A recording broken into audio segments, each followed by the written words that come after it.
Kemal Kilicdaroglu, the man known as Gandhi of Turkey and the chief leading opposition candidate for the upcoming elections, has accused Russia of interference in elections just days before the country's most consequential vote in a generation. He has accused Russia of concocting deepfake videos and false material, seemingly a reference to an allegedly fake sex tape of candidate Muharrem İnce that was released a day before he eventually dropped out of the race. Turkish voters will go to the polls on 14th May to cast their ballots for both the president and parliament.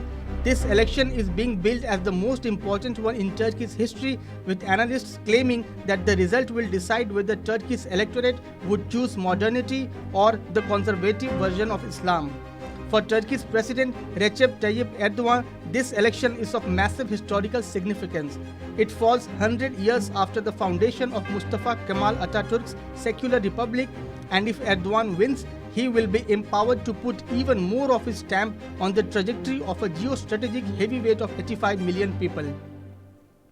The fear in the West is that he will see this as his moment to push towards an increasingly religiously conservative model characterized by regional confrontationalism with greater political powers centered around himself.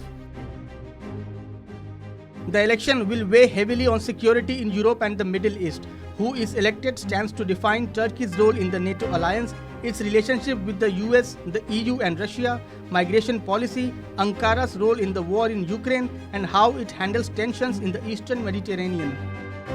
Current polling suggests a tight vote in the presidential election, where one candidate must secure more than 50% to win outright, or the race will go to a runoff 2 weeks later. The six-party opposition coalition led by Kilicdaroglu has campaigned on the promise of reform and the dismantling of a sprawling system of control that Erdogan has spent 2 decades building. Ahead of the parliamentary elections, polls suggest Erdogan's coalition could lose its governing majority, but the opposition must win a majority in parliament and the presidency to ensure that they achieve their primary aim of returning Turkey to parliamentary democracy. Subscribe to One India channel and never miss an update.